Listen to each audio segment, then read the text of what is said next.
ನಂಜುಂಡನಿಂದ ಆದ ಸಮಸ್ಯೆ ಹಣದ್ದು. ಅಮ್ಮನ್ನ ಕಾಡ್ತಿರೋದು ಅದು ಮಾತ್ರ ಅಲ್ಲ. ಮತ್ತೆ ಆಫೀಸ್ನಲ್ಲಿ ಕೆಲಸದ ಒತ್ತಡ ಇದೆ. ಅಮ್ಮ ಮುಖ್ಯವಾದದ್ರ ಹಿಂದೆ ಬಿದ್ದಿದ್ದಾಳೆ. ಸಮಯದ್ದು ಸಮಸ್ಯೆನೆ. ಪುರುಷೋತ್ ಮಾಡ್ಕೋಬೇಕಪ್ಪ. ಮಾಡ್ಕೋತಾಳೆ. ಯಾವಾಗ? ಎಲ್ಲ ಮುಗಿದ ಮೇಲ? ಏನು? ಎಲ್ಲ ಮುಗಿದ್ಮೇಲೆ ಅಮ್ಮಂಗ್ ನಿನ್ನಿಂದಲೂ ಪುರ್ಸೋತೆ. ಅಮ್ಮ ಮಕ್ಕಳು ಎಲ್ಲ ಒಂದೇ, ಮನುಷ್ಯತ್ವ ಇಲ್ಲ. ನರಳ್ತಾ ಇದ್ದೀನಿ, ಇದ್ರ ಬಗ್ಗೆ ಗಮನ ಇಲ್ಲ. ಅವಂದು ಯಾವುದೋ ಕೇಸು, ಇವಳದ್ದೇನೋ ಕೆಲಸ. ಇಲ್ಲಿ ಮನುಷ್ಯತ್ವ ಇಲ್ಲದಕ್ಕೆ ಅವಳು ಪ್ರಯಾರಿಟಿ ಆದದ್ದು ಅಷ್ಟೇ ಅಂತೀಯ? ಅಷ್ಟೇ. ಮತ್ತೆ ಅಮ್ಮ ನಿನ್ನ ಡಾಕ್ಟರ್ ಹತ್ರ ಕರ್ಕೊಂಡೋಗಿದ್ಲು, ಅದ್ಯಾಕೋ? ಗಂಡ ಅಂತ ಪ್ರೀತಿ ಇರ್ಬೋದಾ? ಅದು ಯಾವತ್ತೂ ಇರಲಿಲ್ಲ. ಮತ್ತೆ ಸಮಾಜ ಅನ್ನತ್ತಲ್ಲ, ಸ್ವಂತ ಗಂಡ ನೋಡ್ಕೊಳ್ಳಿಲ್ಲ ಆ ಅಪವಾದದ ಭಯಕ್ಕೆ. ಅಷ್ಟೇ ಅಂತೀಯ? ಅಷ್ಟೇ.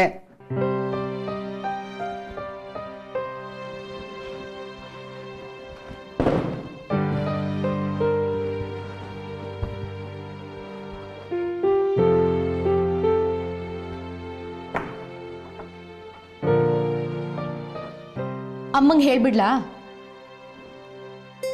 ಹೇಳು. ಮುಂದಕ್ಕೆ ಕಷ್ಟ ಆಗತ್ತೆ. ಏನು? ಏನಾಗತ್ತೆ? ಸಮಾಜದೇ ಪ್ರಶ್ನೆ ಆದ್ರೆ ಅದನ್ನ ಮೆಚ್ಚೋದು ಸುಲಭ. ಅಂದ್ರೆ ಈಗ ನಿಂದೆ ತಗೋ, ಡಾಕ್ಟರ್ ಅಂದಿದ್ದಾರೆ ತಕ್ಷಣಕ್ಕೆ ಆಪರೇಷನ್ ಮಾಡಿಸ್ಬೇಕು ಅಂತ. ನಾವು ತಕ್ಷಣಕ್ಕೆ ಮಾಡಿಸಲ್ಲ, ಪ್ರಪಂಚಕ್ಕೆ ಹೇಳ್ತೀವಿ. ನಮ್ಮಪ್ಪ ಇದನ್ನೆಲ್ಲ ನಂಬಲ್ಲ. ದೇವ್ರು ದಿಂಡ್ರು ಅಂತ ಬದುಕ್ತವ್ರು ಅವರು ಆಸ್ಪತ್ರೆ ಆಪರೇಷನ್ ಅಂದ್ರೆ ಒಪ್ಪಲ್ಲ ಅಂತ.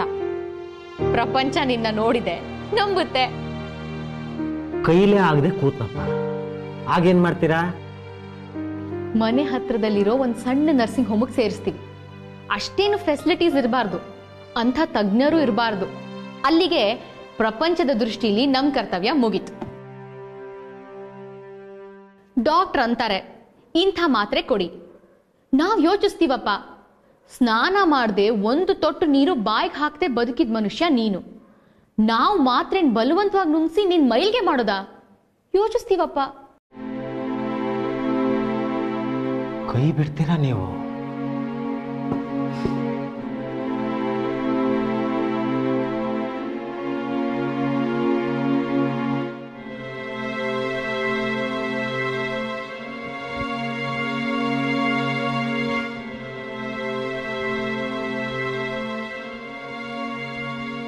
ಡಾಕ್ಟರ್ ಅಂತಾರೆ ಆಪರೇಷನ್ ಮಾಡಿಸ್ಬೇಕು.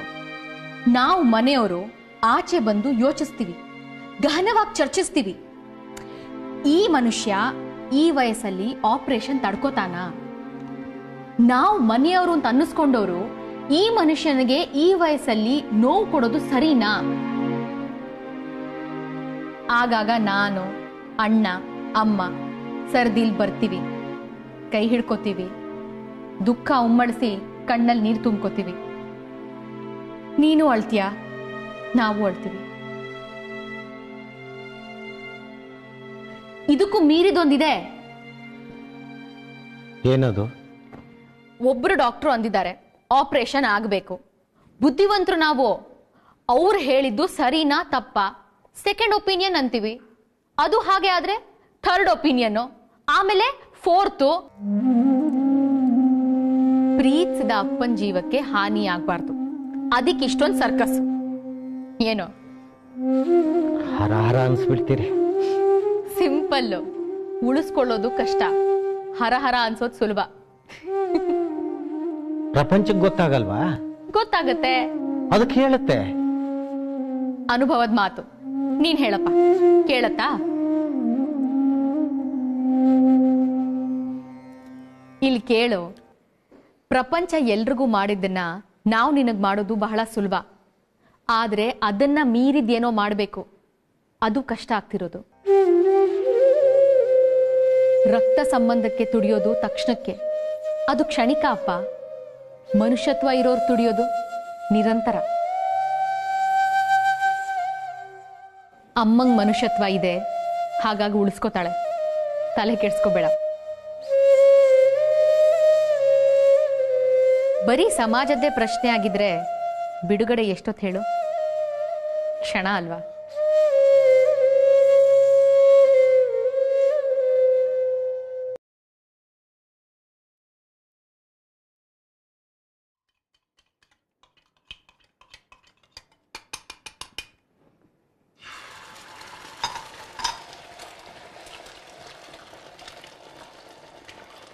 ಎಲ್ರಿಗೂ ದಾರಿ ಮಾಡ್ತಿದ್ದೀರಾ, ನನಗೂ ಒಂದಿಷ್ಟು ಮಾಡಿ. ಇರ್ತೀಯ 1-6 ತಿಂಗಳು ಒಳಗೆ ಕೂರಿಸ್ತೀನಿ. ಅದೆಲ್ಲಿ ಮಾಡ್ತೀರಾ ಬಿಡಿ. ಇದ್ದವ್ರನ್ನ ಹಿಡಿದು ಒಳಗೆ ಹಾಕ್ತೀರಾ, ಇಲ್ಲದೆ ಇದ್ದವ್ರಿಗೆ ತಿರ್ಕೊಂಡು ತಿನ್ನು ಅಂತ ಹೇಳ್ತೀರಾ. ಏನು ಬಂದೆ? ಲಾಭ ಆಯ್ತಾ ಇದೆ, ನನಗೂ ಒಂದಿಷ್ಟು ಕೊಡಿ. ಲಾಭ ನನಗೆ, ನಿನಗೆ ಯಾಕೆ ಕೊಡಬೇಕು? ನನ್ನ ಮಗಳು ಹೀಗಾಗಿದ್ದಕ್ಕಲ್ವಾ ನಿಮಗೆ ಸಂಪಾದನೆ. ನಿನ್ನ ಮಗಳು ಕದ್ದು ಬಸರಾಗಿದ್ದಕ್ಕೆ ನನಗೆ ಸಂಪಾದನೆ. ಚೆನ್ನಾಗಿದೆ. ಮುಂದೆ ಅಲ್ಲ, ತೋರಿಸ್ಕೊಟ್ಟವ್ರು ನಾವು, ನಮಗೊಂದಿಷ್ಟು ಸಹಾಯ ಮಾಡಿ. ಮಗಳಲ್ಲೇ ವಕೀಲರ ಮನೆಯಲ್ಲಿ ಅವಳೆ. ಏನು ಬೇಕು? ಸಪ್ಪನ್ನ ಹೇಗೋ ಪಟ್ಟು ಕೂರಿಸ್ತಾ ಇದ್ದೀರಾ, ಒಂದು ಮದುವೆ ಅಂತ ಮಾಡಿಬಿಡಿ. ಗಟ್ಟಿಗ ಕಣಯ್ಯ, ಸ್ವಲ್ಪ ಒಪ್ಬೇಕಲ್ಲ. ನೀವು ಹೇಳಿದ್ರೆ ಒಪ್ಪೇ ಒಪ್ತಾನೆ. ಇಲ್ಲವ್ರ ಒಪ್ಪಕ್ಕಿಲ್ಲವ್ರ. ಈಗ ಅಮ್ಮವ್ರನ್ನ, ವೆಂಕಟೇಶಪ್ಪನ್ನ, ಅನಿಲನ್ನ ಹಿಡಿದು ಒಳಗಾಗ್ತೀರ. ಮುಂದೆ ವ್ಯವಹಾರಕ್ಕೆ ಹಕ್ಕದಾರ ಯಾರು? ಸಪ್ಪ ಅಲ್ಲವ್ರ. ಅವನ್ನ ಅಧಿಕಾರದಲ್ಲಿ ಕೂರಿಸಿ ಹಿಂದಿನಿಂದ ನೀವು ನಾಗರಾಜಪ್ಪ ವ್ಯವಹಾರ ನಡೆಸ್ತೀರ ಅಲ್ಲವ್ರ. ಉಪ್ಕೊಡು.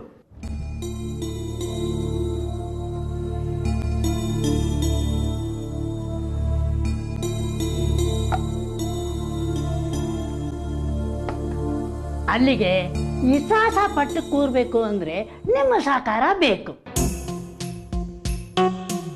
ಅವನು ಅಲ್ಲಿ ಕುಂತ್ರೇನೆ ನಿಮ್ಗೆ ಲಾಭ, ಇಲ್ಲ ಅಂದ್ರೆ ಇಲ್ಲ. ಅಲ್ಲಿಗೆ ಕುಂದಿರ್ಸ್ತೀರಾ. ನಿಮಗೆ ಹಂಗೆ ಅವನು ಬೇಕು, ಹಂಗೆ ಅವನಿಗೆ ನೀವು ಬೇಕು.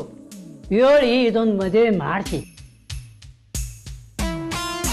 ಮಗಳು ಮನೆ ಒಳಗಡೆ ಮಲಗಿರ್ತಾರೆ, ನಾನು ಹೊರಗೆ ವಾಚ್ಮನ್ ಕೆಲಸ ಮಾಡ್ಕೊಂಡಿರ್ತೀನಿ.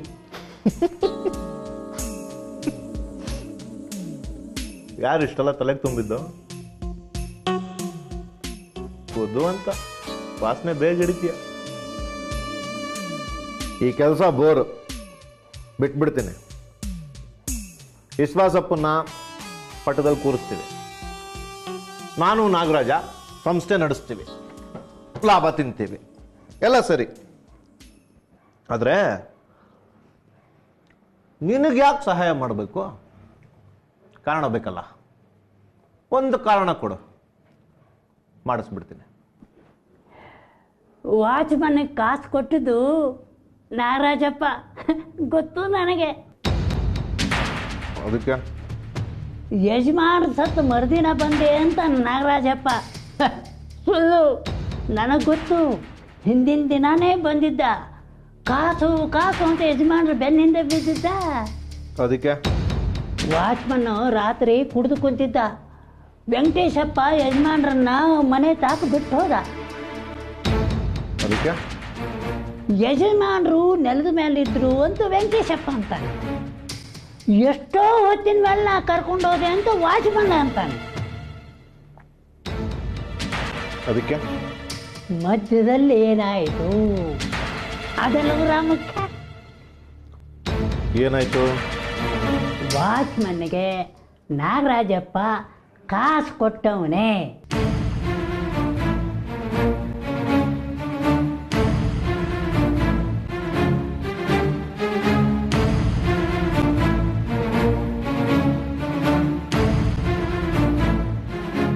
ಮಗಳ ಮದುವೆಗೆ ರೆಡಿನಾ? ಅವತ್ತು ರಾತ್ರಿ ನಾಗರಾಜಪ್ಪ ಎಲ್ಲಿದ್ದ?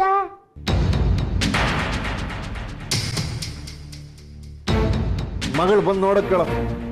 ಯಜಮಾನ್ರು ರಾತ್ರಿ ಬರೋ ಹೊತ್ತಿಗೆ ಈ ನಾಗರಾಜಪ್ಪ ಮನೆ ತಾವು ಕಾಯ್ಕೊಂಡು ಕೂತಿದ್ನ. ಏಯ್ ತನಿಖೆ ಮಾಡೋದು ನನ್ನ ಕೆಲಸ. ಈಗೇನು ಮದುವೆ ಆಗ್ಬೇಕು ತಾನೆ? ಆಗತ್ತೆ ನೋಡು.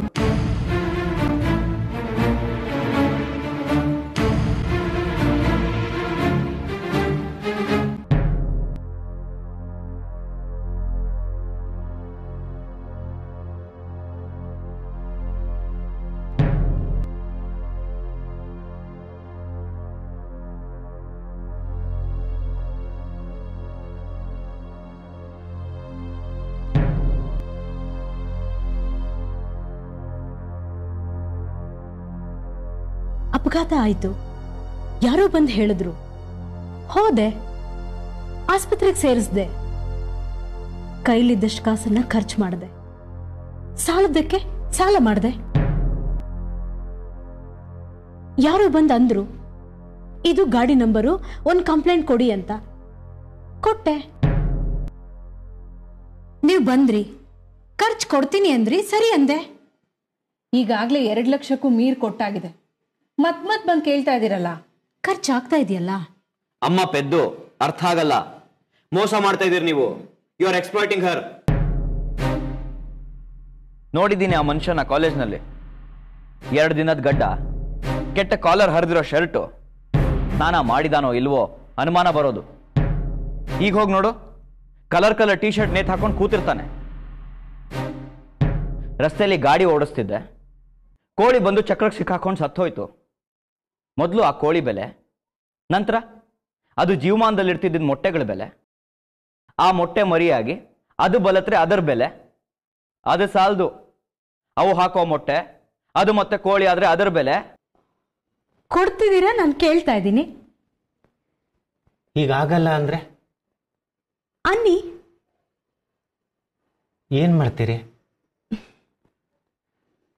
ಇದು ಅನ್ಯಾಯ ರೀ. ಭಗವಂತ ನಿಮ್ಗೆ ಒಳ್ಳೇದು ಮಾಡಲ್ಲ. ಸತ್ಯ ಹೇಳ, ಭಗವಂತ ಇದುವರೆಗೂ ನಮ್ಮ ಬದುಕಿನಲ್ಲಿ ಒಳ್ಳೇದನ್ನ ಮಾಡೇ ಇಲ್ಲ. ಒಳ್ಳೇದು ಅಂತ ಆಗೋಕ್ ಶುರುವಾಗಿದ್ದೆ ಈ ಅಪಘಾತ ಆದ್ಮೇಲೆ. ಅಪಘಾತಕ್ಕೆ ಮೊದಲು ನಿಮ್ಮ ಮಗ ಹೇಳ್ದಂಗೆ ನಮಗೆ ಬಡತನನೇ. ಈಗ ಕೈ ತುಂಬ ದುಡ್ಡು ಓಡಾಡ್ತಿದೆ, ಹೊಟ್ಟೆ ತುಂಬ ಊಟ ಆಗ್ತಾ ಇದೆ.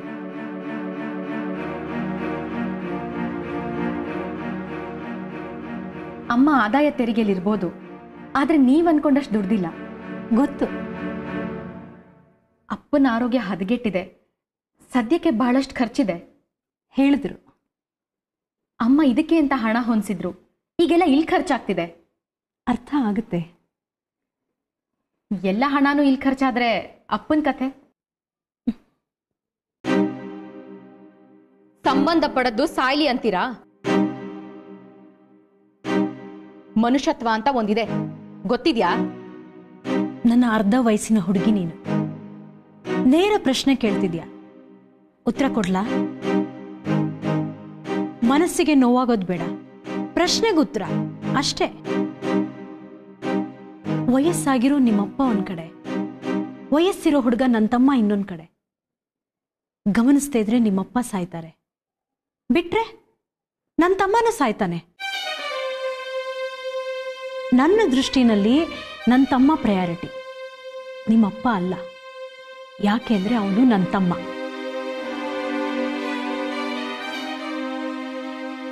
ಇನ್ನು ಮನುಷ್ಯತ್ವದ ಪ್ರಶ್ನೆ, ಯುವಕನ್ನ ಉಳಿಸೋದೋ ಮುದುಕನ್ನ ಉಳಿಸೋದೋ ಅನ್ನೋ ಪ್ರಶ್ನೆ ಬಂದ್ರೆ, ಯುವಕನ್ನ ಉಳಿಸೋದು ಸ್ವಾಭಾವಿಕ, ಮುದುಕನ್ನ ಅಲ್ಲ ಅಲ್ವಾ?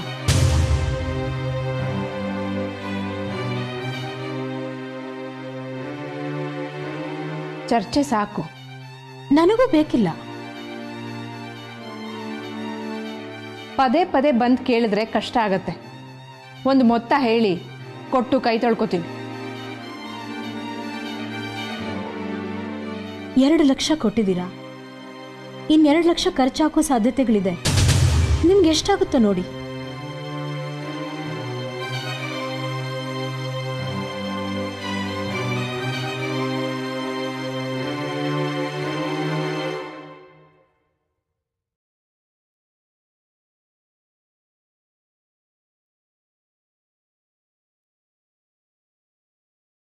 ಆಗಲ್ಲ ಅನ್ನೋದಾದ್ರೆ ಕೋರ್ಟಲ್ಲಿ ನಿರ್ಧಾರ ಆಗ್ಲಿ ಬಿಡಿ. ಅಲ್ಲಿ ಎಷ್ಟು ಕೊಡ್ತಾರೋ ಅಷ್ಟೇ ಸಾಕು.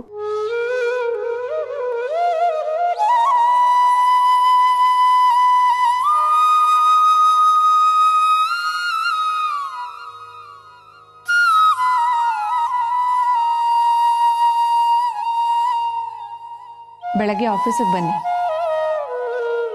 ಪ್ಲೀಸ್. ಥ್ಯಾಂಕ್ಸ್.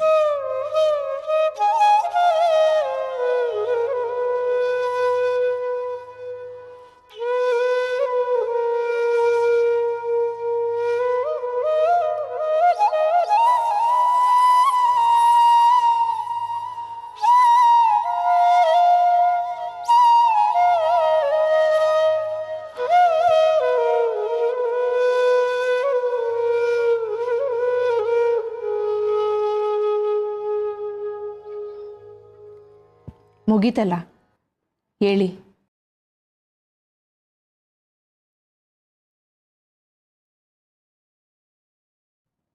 ಮುಂದೆ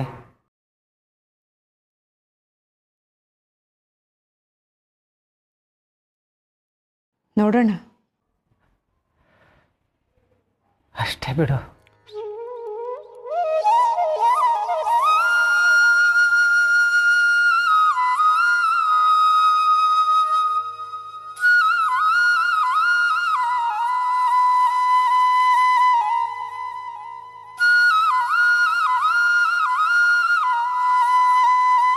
ಯಾಕಿಷ್ಟು ಕರಗ್ತೀಯಾ? ನಿನಗೆ ವ್ಯವಹಾರ ಜ್ಞಾನ ಇಲ್ಲಮ್ಮ. ನಾನು ಇದರ ಅರ್ಧ ಕಾಸಿಗೆ ಸೆಟಲ್ ಮಾಡಿರ್ತಿದ್ದೆ. ಇದೇ ದಾಟಿಲಿ ಮುಂದುವರೆದ್ರೆ ಕಷ್ಟ ಆಗತ್ತಮ್ಮ. ಈಗೇನೋ ದುಡಿತಿದ್ಯಾ, ಮುಂದೆ ನೀನಿರ್ತೀಯಲ್ಲ, ಕೇಳ್ತೀನಿ, ಕೊಡ್ತೀಯ?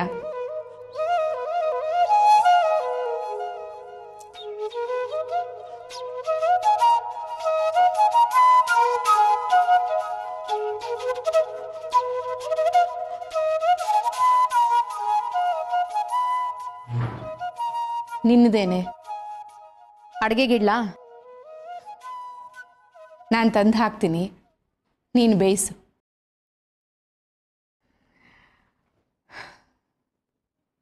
ನಿಮ್ಮ ಅಪ್ಪನಿಗೆ ಗುನುಗು. ಅವ್ರ ರೋಗದ ಕಾಸು ಇಲ್ಲಿ ಕಳೀತಿದ್ದೀನಿ, ಇನ್ನು ಕಾರ್ತಾರೆ. ಏನು ಗೊತ್ತಾ, 10 ವರ್ಷಕ್ಕೆ ಮೊದಲೇ ನಾನು ಕೈ ಎತ್ತಿದ್ರೆ ಈ ಮನುಷ್ಯ ಈ ರೋಗ ಬರೋವರೆಗೂ ಇರ್ತಾನೆ ಇರಲಿಲ್ಲ. ಕಷ್ಟಪಟ್ಟು ಎಲ್ಲ ಸಮಸ್ಯೆಗಳಿಂದ ಪಾರ್ ಮಾಡಿ ಉಳಿಸ್ಕೊಂಡೆ. ಈಗ ಗುನುಗು. ನಿಮ್ಮಣ್ಣ ಶೋಕಿಗೆ ಗಾಡಿ, ಅದರಿಂದ ಆಕ್ಸಿಡೆಂಟ್. ಉತ್ತರಕ್ಕೆ ನನ್ನನ್ನೇ ಹುಡುಕ್ತಾನೆ.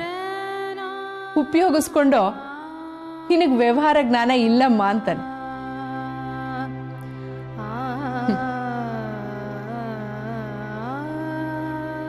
ಅಮ್ಮ,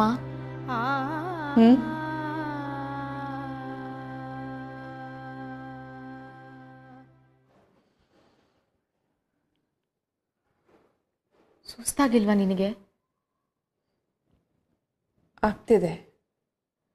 ಮತ್ತೆ ಸುಧಾರಿಸ್ಕೋ. ಪುರ್ಸೊತ್ತು ಎಲ್ಲಿದೆ? ಇನ್ನು ಎಷ್ಟು ದಿನ ಹೀಗೆ? ನಡೆದಷ್ಟು ದಿನ.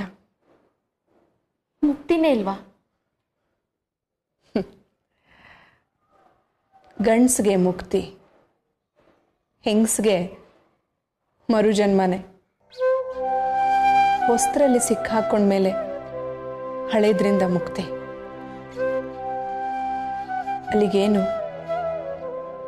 ನಿರಂತರ ನೋವೇ.